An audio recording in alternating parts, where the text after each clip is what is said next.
નમસ્કાર વિદ્યાર્થી મિત્રો, કેમ છો? બધા મજામાં જશો? તો ચાલો આજે આપણે વિડીયોની અંદર ઇંગ્લિશ ગ્રામરનો ટોપિક છે જે પ્રોનાઉન્સ અને એનો એક પ્રકાર છે રિસિપ્રોકલ પ્રોનાઉન્સ. એના વિશે આજે આપણે વિસ્તારથી આ વિડીયોની અંદર શીખીશું. તો ચાલો વિડીયોને સ્ટાર્ટ કરીએ. સૌથી પહેલા જોઈએ તો કે વોટ ઇઝ રિસિપ્રોકલ પ્રોનાઉન્સ. તો રિસિપ્રોકલ પ્રોનાઉન્સ એટલે શું? સૌથી પહેલા રિસિપ્રોકલ પ્રોનાઉન્સ એટલે એનું ગુજરાતી મીનિંગ થશે પારસ્પરિક સર્વનામ. So reciprocal pronouns are that both perform and receive the action in a sentence. Reciprocal pronouns જે પારસ્પરિક સર્વનામ છે વાક્યના અંદરથી પોતે ક્રિયા છે એને પણ ક્રિયા પણ કરે છે અને એને ક્રિયા છે એને વાક્યમાંથી એ પ્રાપ્ત પણ કરે છે. એક્ઝામ્પલ તરીકે આપણે જોઈએ તો June and Jevi have known each other for a year. June અને જેવી છે એ બંને એકબીજાને વર્ષોથી જાણે છે. સૌથી પહેલા આપણે જોઈએ ઇચ અધર. ઇચ અધર એક એટલે બીજાને એકબીજાના અર્થમાં જે વપરાય એને પારસ્પરિક સર્વનામ એટલે કે રિસિપ્રોકલ પ્રોનાઉન્સ કહેવાય છે. તો ઇચ અધર છે એટલે એકબીજાને એનો ગુજરાતી મીનિંગ થાય છે અને એનો અર્થ થાય છે બે વ્યક્તિ કે વસ્તુ માટે એનો ઉપયોગ થાય છે. ઇચ અધર એટલે બે વ્યક્તિ કે વસ્તુ હોય તો એના માટે ઇચ અધરનો ઉપયોગ થાય છે. બે જ વ્યક્તિ કે વસ્તુ વચ્ચે એકબીજાને એવા અર્થમાં વપરાય એવા અર્થમાં છે ઇચ અધર વપરાય છે. એકબીજાનું એવા અર્થમાં પણ વપરાય છે. એકબીજાને અને એકબીજાનો એવા અર્થમાં ઇચ અધર છે એનો ઉપયોગ થાય છે. એક્ઝામ્પલ આપણે જોઈએ શ્યામ and Megha loved each other. શ્યામ અને મેઘા છે એકબીજાને ખૂબ જ લવ કરે છે. તો એકબીજાને એવા અર્થમાં આપણે જો ઉપયોગ કરવો હોય તો ઇચ અધરનો ઉપયોગ કરીએ છીએ. બીજું sentence both sister can be others cloth. બંને સિસ્ટર છે એ એકબીજાના ક્લોથ છે ને પહેરી શકે છે. એકબીજાના ક્લોથ છે ને પહેરી શકે છે.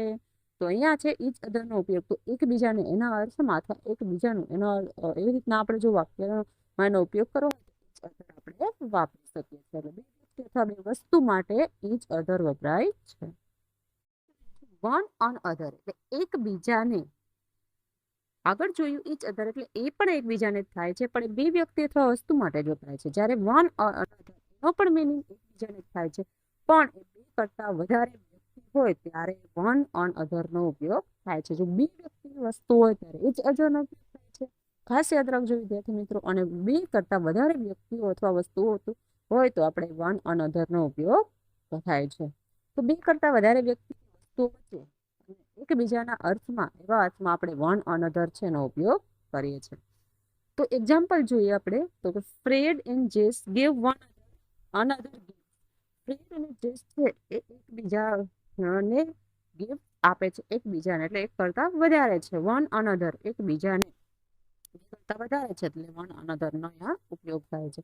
એના પછી છે બીજું સેન્ટેન્સ તો my dad and I always try to beat one another in tennis. ટેનિસની અંદર અમે માય ડીડ અને આઈ ઓલવેઝ ટ્રાય કરીએ છીએ બીટ કરવા માટે. તો બે વ્યક્તિ વસ્તુ હોય તો ઇચ અધરનો ઉપયોગ થાય છે. કરતા વધારે વ્યક્તિ અથવા વસ્તુ હોય ત્યારે વન અનધરનો ઉપયોગ થાય છે. એના પછી જોઈએ આપણે વન અને એન્ડ ધ અધર એક અને બીજું.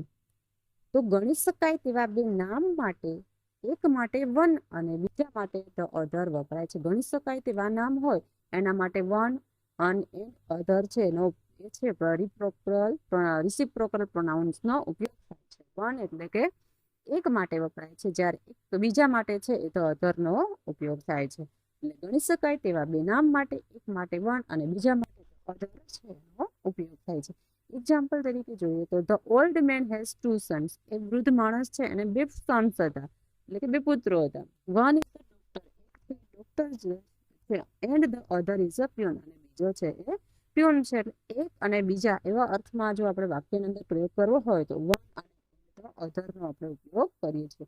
ગણી શકાય તેવા બે નામ માટે આપણે વન એક કરવું હોય તો એના માટે વન અને બીજા માટે ધ અધરનો ઉપયોગ થાય છે. એટલે the old has two sons, one is a doctor and the other is a peon. તો તે વૃદ્ધ માણસ છે અને બે પુત્રો હતા. એક છે ડોક્ટર છે અને બીજો છે પ્યુન એટલે કે પટાવાળો છે. તો એક અને બીજાના અર્થ.